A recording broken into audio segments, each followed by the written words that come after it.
We're gaining more insight into the potential financial ramifications of the dissolution of Peel Region.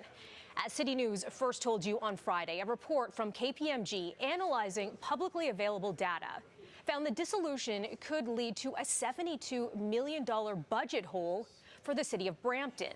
Now, Caledon Mayor Annette Groves has been outspoken on the dissolution and is urging the province to reconsider the plan. And the mayor from Caledon, she joins us today to talk about this further. Nice to see you today. And I'm wondering, Mayor Groves, last week there were just a slew of reports over the possibility that the Ford government is rethinking this breakup of Peel Region. I'm wondering what you're hearing lately. Well, I mean, what I'm hearing and what I'm reading is that the province is considering revisiting this decision, and quite frankly, I think it's a great idea, and I'm very hopeful that the province will have a look at this and rethink it. I wonder if you're hearing from the province at all with any clues as to where things might go next. No, I haven't. I haven't been hearing anything other than what I'm reading and other than what I'm seeing on TV and radio, and that's about it. Now, you've been very clear about your position. So what first led you to call on the province to rethink the Peel dissolution?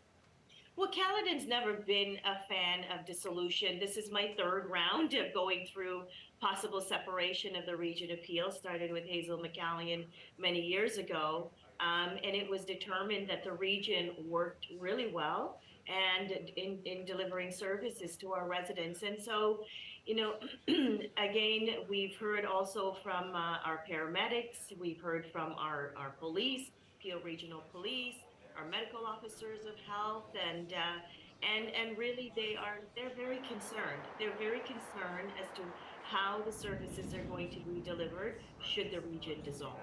Now, sorry, Mayor, go ahead.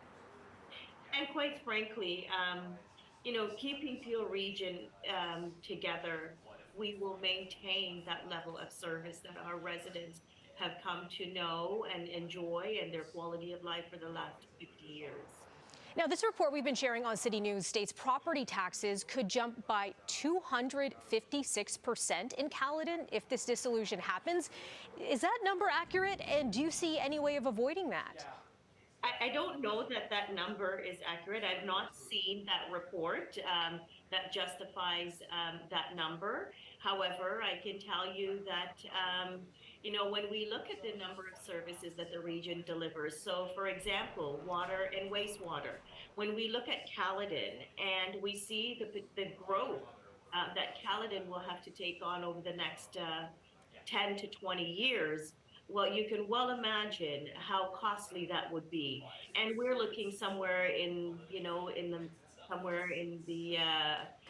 ballpark of $4 to $6 billion to provide that infrastructure. When we look at paramedic services and how well the region delivers paramedic services, and how are we going to afford to deliver paramedics? When we look at, whether it's waste collection, our regional roads that we have here, and the service that the region has provided in terms of maintaining those roads.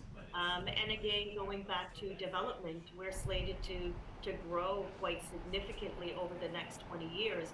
And with the growth comes additional services that's required. So, we've been at the table with the transition board having those conversations and having those discussions, but we really hadn't drilled down to real concrete numbers in terms of what the increase would be over the next few years.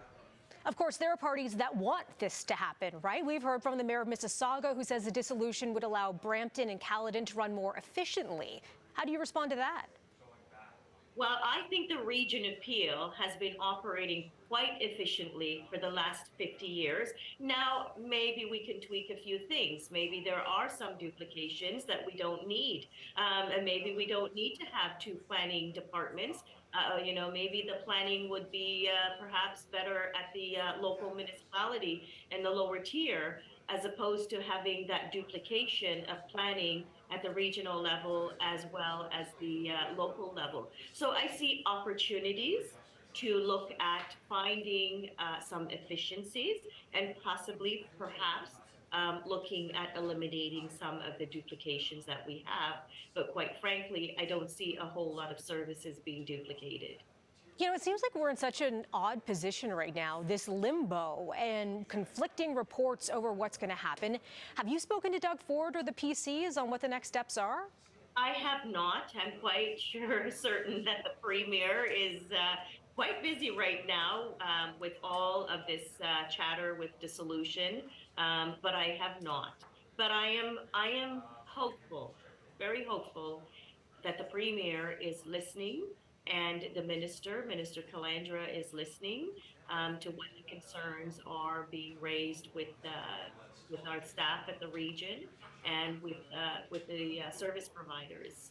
Have they given you any idea of a timeline, like how long it's going to be until you get that phone call? They have not, so we're just here waiting.